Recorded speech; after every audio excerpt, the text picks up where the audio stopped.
Bismillahirrahmanirrahim. Assalamualaikum warahmatullahi wabarakatuh. Para mahasiswa sekalian, kita berjumpa kembali dalam pertemuan yang ketiga dalam perkuliahan sinkronus ya. Jadi tidak tatap muka secara langsung berkelas, tetapi melalui dunia maya. Saudara sekalian, pada pertemuan ketiga ini sebetulnya kita masuk pada pembahasan mengenai perkembangan Islam dari masa ke masa. Artinya kita akan berbicara tentang bagaimana peradaban Islam berkembang. Kita bahas mulai dari abad yang sebelumnya, ya, yaitu abad akhir pertengahan akhir, di mana itu adalah waktu peradaban berakhirnya peradaban kuno atau Latus Ancient. Kemudian masuk peradaban Islam pertama tahun 600 sampai 700 Masehi dengan datangnya Rasulullah SAW. Kemudian masuk pada peradaban Islam modern. Nah, ternyata kita akan menemukan satu fakta bahwa Rasulullah SAW itu sudah merangkum periodisasi peradaban tersebut dalam hadis beliau yang diriwayatkan oleh Nu'man bin Bashir. Nah, bagaimana hadisnya nanti kita akan lihat apa bagaimana bunyi hadis tersebut dan apa implementasinya terhadap materi yang kita kaji pada kesempatan hari ini. Nah, saya meminta nanti saudara-saudara memberikan pendapat tentang bagaimana seharusnya saudara bersikap terhadap hadis tersebut dengan pola saudara sebagai seorang cendekiawan muslim atau intelektual muslim yang berpikir secara logis untuk mengantarkan pemikiran kita dalam studi-studi tentang keislaman nanti. Baik, kita ikuti pembahasan pada hari ini. Selamat mengikuti. Baik saudara sekalian, ini adalah dosen kita. Insya Allah sudah kenal ya, Islam dari masa ke masa dalam tinjauan hadis khilafah ala minhaj nubuwah yang diriwayatkan oleh Imam Ahmad atau At-Tirmidzi juga. Hadis khilafah ala minhaj nubuwah atau periodisasi kepemimpinan umat. Apa hadis tersebut? Coba kita perhatikan. Pertama, sebelum masuk ke dalam hadis tersebut, ketika kita mendapatkan hadis, maka saya akan membawa saudara dalam pola perspektif dunia dalam memahami Islam. Ada dua sudut pandang perspektif dunia dalam memahami Islam dari segi keilmuan. Pertama, perspektif barat, dan kedua, perspektif timur. Tetapi ada kalanya meskipun terjadi perbedaan pandangan dalam cara mereka memandang, melogikakan atau menerima Islam dalam pemikiran mereka, tetapi ujung-ujungnya adalah ada yang sama, ada yang berbeda. Itu ditentukan dari bagaimana latar belakang mereka berpikir tentang Islam. Nah, bagaimana kita melihat budaya timur atau cara berpikir orang timur yang cenderung mudah untuk menerima Islam adalah karena memang orang timur itu cenderung untuk menerima sesuatu yang tidak logis sekalipun diterima oleh mereka. Maka budaya mistik, budaya hal-hal yang bersifat non logik atau non rasional itu banyak terjadi di budaya masyarakat timur. Sementara orang barat, Eropa dan sebagainya, mereka cenderung berpikir ala filsafat yang meletakkan dasar-dasar rasionalitas berpikir sebagai landasan utama mereka. Jadi apapun yang tidak dapat dilogikakan itu tidak dapat diterima oleh mereka. Nah, ketika mereka memandang Islam, mereka akan mencari sebuah pembenaran melalui asas-asas rasionalisme. Harus ada alasan untuk dapat diterima jawaban itu. Kalau tidak, ya maka ditolak. Nah, adapun ada orang-orang barat yang belajar tentang Islam, yang kita dengar sebagai misionaris, itu motivasi mereka adalah bagaimana agar mereka memahami Islam dan menggunakan ilmu-ilmu keislaman itu untuk menipu, menggelincirkan atau membuat orang-orang Islam terpeleset dan membuat orang-orang yang belum masuk Islam menjadi salah kaprah tentang Islam. Inilah pekerjaan para misionaris yang pada akhirnya banyak mempengaruhi cara pandang masyarakat di Barat tentang Islam. Media-media yang seringkali membuat orang-orang publik di Barat itu merasa keberatan atau fobia dengan Islam. Itu karena memang mereka melogikakan Islam itu secara salah, sehingga banyak Barat menolak keberadaan Islam, fobia terhadap Islam. Begitupun di Timur, ya, orang-orang yang lebih jauh terseret kepada kesyirikan atau terjebak dalam kenikmatan menikmati menjadi penguasa di jalur kesyirikan, ya, mereka juga cenderung menolak datangnya Islam. Kenapa? Karena akan mengancam kekuasaan mereka. Contohnya para dukun-dukun, kenapa dia menolak? Karena kalau diterima pekerjaan dukunnya akan hilang. Ya, seperti itulah dia. Jadi di mana Anda berada saat ini? Berpikir sebagai orang Barat atau sebagai orang Timur tentang Islam? Tapi yang jelas, saudara sekalian, sudut pandang, cara pandang orang Timur dalam memahami Islam adalah terima dulu baru pahami. Sedangkan orang Barat pahami dulu baru terima. Itulah bedanya. Nah, sekarang kita akan masuk dalam keilmuan tentang periodisasi peradaban umat Islam dengan landasan dalil hadis Nu'man bin Bashir, riwayat Imam Ahmad, ya. Hadisnya itu berbunyi seperti ini. Mungkin kalau agak keliru, saudara silahkan perbaiki, ya. An-Nu'man bin Bashir radhiyallahu anhu qala Rasulullah sallallahu alaihi wasallam takunun nubuwata fikum masya Allah an takuna thumma yarfa'uha idza sya'a ay yarfa'u thumma takunu khilafatan ala minhajin nubuwah wa takunu masya Allah an takuna thumma yarfa'uha idza sya'a ay yarfa'uha thumma takunu mulkan a'dham fayakunu masyaallah ayyakunu thumma yarfa'u idza syaa ayyarfa'u thumma takunu mulkan jabariyah fatakunu masyaallah an takunu thumma yarfa'u idza syaa ayyarfa'u thumma takunu khilafah ala minhajin nubuwah thumma sakat. Rawahu Ahmad. Dari hadis ini kita bisa mengetahui ternyata Rasul sudah merangkum peradaban umat Islam itu menjadi peradaban yang pertama nubuah, ya, peradaban nubuah, di mana Nu'man bin Bashir meriwayatkan sabda Rasulullah adalah kenabian itu di tengah-tengah kamu sekalian dan adanya atas kehendak Allah, kemudian Allah mengangkatnya apabila dia berkehendak mengangkatnya. Jadi masa kenabian itu memang ada jeda waktunya, ya. Dari Nabi Adam sampai dengan Nabi kita yang terakhir Rasulullah itu adalah kehendak Allah untuk diadakan. Tapi semua ada batasnya. Jika Allah berkehendak mengangkatnya, maka berakhirlah sudah masa kenabian itu dengan wafatnya Rasulullah Sallallahu Alaihi Wasallam. Jadi kata Nabi, Innahu la nabiyya ba'di, sesungguhnya tidak akan ada lagi nabi sesudahku. Artinya sesudah masa kenabian tidak ada nabi yang akan baru diangkat lagi atau diutus lagi oleh Allah Subhanahu wa taala kepada manusia untuk membawakan risalah atau memimpin manusia. Tidak ada. Ya. Karena kata Nabi kemudian ada summa takunu khilafah ala minhajin nubuwah.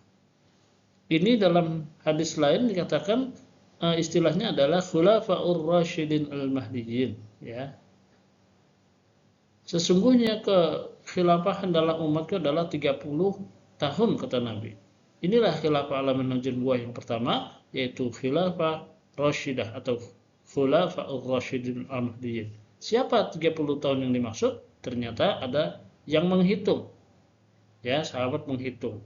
Masa Abu Bakar, Umar, Utsman, dan Ali itu ternyata 30 tahun. Maka ternyata kekhilafahan yang mengikuti jejak kenabian di kalangan sahabat hanya berusia 30 tahun yang ditandai dimulai dari Abu Bakar As-Siddiq, dilanjutkan oleh Umar bin Khattab, kemudian dilanjutkan dengan Utsman bin Affan, dan diakhiri oleh sahabat Sayyidina Ali radhiyallahu anhu. Itulah masa Khulafaur Rasyidin Al-Mahdiyyin atau khilafah ala minhajin nubuwah yang pertama. Allah berkehendak mengangkatnya. Ketika Ali wafat, Muawiyah tidak wafat, maka Allah mengangkat Muawiyah bin Abi Sufyan menjadi pemimpin. Tetapi ternyata sistematika kepemimpinan yang digunakan oleh Muawiyah itu tidak lagi menggunakan khilafah ala minhajin nubuwah. Yaitu apa? Dia mengangkat dirinya sebagai sultan atau sebagai raja. Maka disebut oleh Rasul akan ada kekuasaan yang menggigit atau mulkan a'zam. Mulkan adalah sistem kepemimpinan kerajaan. Apa itu? Di mana kekuasaan hanya berputar di kalangan keluarganya sendiri. Jadi kalau kita melihat di sini ada yang namanya republik, tapi yang jadi penguasa, jadi pemimpin, jadi wali kota, jadi gubernur adalah keluarganya sendiri, maka kita bisa mengatakan republik rasa kerajaan. Nah, begitulah ceritanya ya. Sudah, kita tidak bahas itu. Nah, kemudian jangan lupa sesudah kekuasaan yang datang, Allah akan berkehendak mengangkatnya lagi. Itu ada dalam surah Ali Imran ayat 26. Qulillahumma malikal mulki tu'til mulka man tasha wa tu'izzu mulka mimman tasha wa tudhillu man tasha, ya, wa biyadikal khair. Jadi Allah kalau sudah berkehendak memberikan kekuasaan, kerajaan kepada siapa saja, yaitu ada atas kehendak Allah.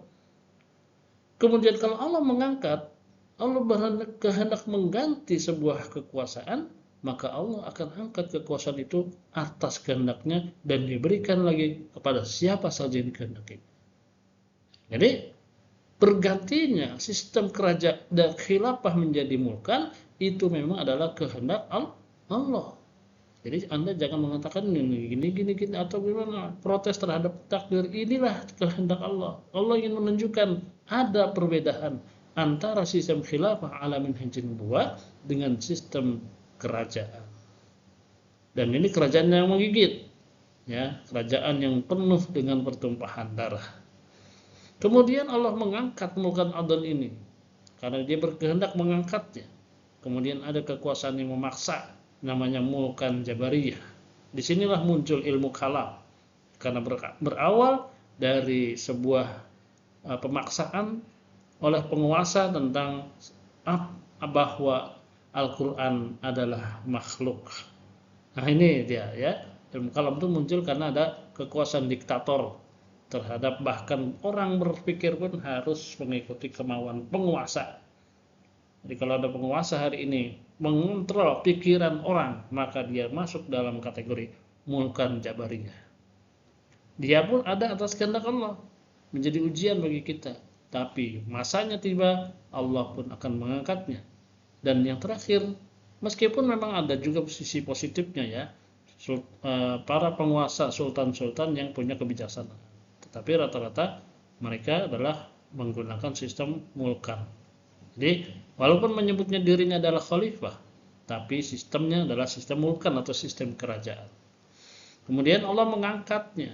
Apabila dia berkehendak mengangkatnya, kemudian akan ada khilafah ala minhajin nubuwah yang berikutnya, atau periode khilafah ala minhajin nubuwah terakhir yang menggantikan sistem kerajaan Islam. Maka mulkan atau kerajaan terakhir Islam itu adalah di masa Turki Utsmani, ya.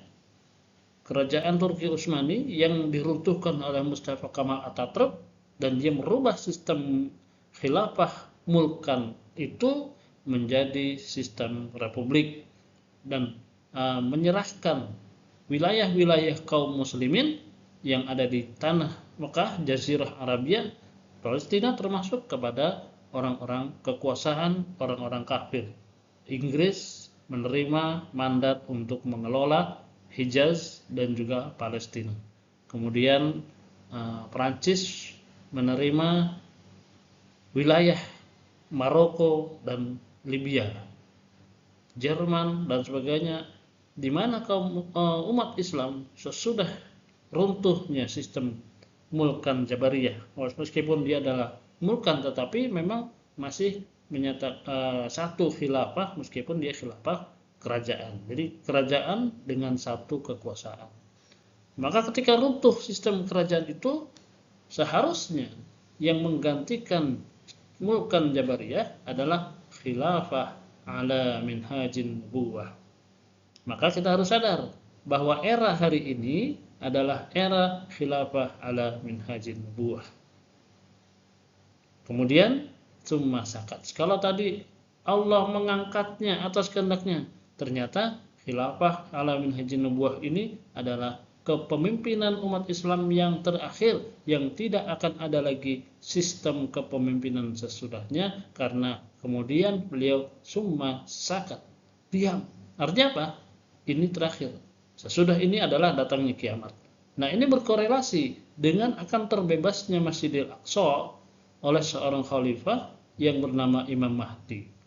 Maka untuk menuju kepemimpinan tersebut, hari ini adalah hari yang harus kita menerapkan khilafah ala minhajin nubuwah, karena Masjidil Aqsa hanya akan terbebas sesudah adanya seorang khalifah yang akan dibaiat oleh seluruh kaum muslimin di dunia, dan sebelumnya sistem itu sudah berlaku. Artinya Imam Mahdi sebagai khalifah dibaiat menggantikan khalifah sebelumnya. Artinya memang sudah ada khalifah sebelumnya.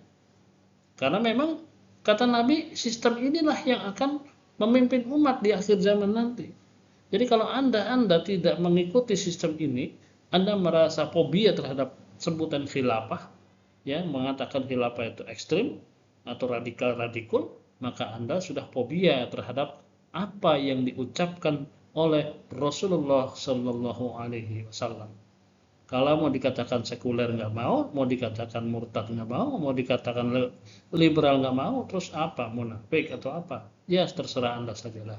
Tapi saya hanya mengatakan bahwa kata khilafah ala minhajin nubuwah ini adalah sesuatu yang sudah disebutkan oleh Rasulullah SAW dalam hadis yang diriwayatkan oleh Imam Ahmad. Nah, saudara sekalian, hadis ini merangkum atau meringkas perjalanan peradaban umat Islam, di mana dimulai ia dari runtuhnya peradaban kuno Romawi ketika mereka memerangi Rasulullah SAW dan umat Islam, ya, dimulai dari perang-perang di masa Nabi. Tabuk itu adalah perang melawan Romawi. Kemudian ketika beliau menaklukkan Mesir, itu adalah perang melawan Persia. Atau ketika beliau menaklukkan Baghdad atau Irak, itu adalah perang menaklukkan Persia. Runtuhnya kerajaan Romawi dan Persia adalah awal munculnya peradaban Islam di tahun 700 Masehi sekitar itu. Ya, 600 sampai 700 Masehi. Inilah masa akhir peradaban kuno dan masa awal munculnya peradaban Islam. Kemudian kelamaan Islam berkembang, ya. Berkembang tadi dengan 5 periodisasi kepemimpinan umat Islam, peradaban umat Islam, sampai dengan hari ini kita masuk dalam peradaban akhir zaman. Di mana kata Nabi tadi, fase nubuwah, kemudian khilafah ala minhajin nubuwah, mulkan adl, mulkan jabariyah, dan sekarang adalah khilafah ala minhajin nubuwah. Nah, disinilah kita ada di periode puncak peradaban umat Islam, di mana sesudahnya tidak ada lagi kecuali kiamat. Summa sakat. Nah, saudara sekalian, saudara diminta untuk membuat satu alasan atau sebuah jawaban secara ilmiah yang merangkum Pertama tadi, kapan peradaban umat Islam itu secara hitungan waktu? Dimulai dari masa Rasulullah, kapan? Kemudian masa Khulafaur Rasyidin Al-Mahdiyyin kapan? Ya, kapan sampai kapan? Kemudian masa Khilafah Mulkan Adhan, ya. Kemudian masa Mulkan Jabariyah. Dan sekarang menurut saudara, siapa yang seharusnya memimpin peradaban akhir zaman menurut hadis Rasulullah Shallallahu Alaihi Wasallam? Silakan saudara bisa mengkorelasikan keterangan saudara dengan surat Ali Imran ayat ke-26, Qulillahumma malikal mulki tu'til mulka man tasya wa tu'izzu man tasya wa tudhillu man tasya biyadikal khair. Baik, itu saja barangkali keterangan saya tentang hadis periodisasi kepemimpinan umat Islam yang pada hari ini kita bahas. Saya berharap saudara dapat memahami materi yang ada di buku-buku e-book yang sudah dikirimkan tersebut untuk dipelajari, menjadi bahan referensi untuk menjelaskan bagaimana pandangan saudara tentang hadis Rasulullah SAW tentang 5 periode peradaban umat Islam tadi. Demikian. Assalamualaikum warahmatullahi wabarakatuh.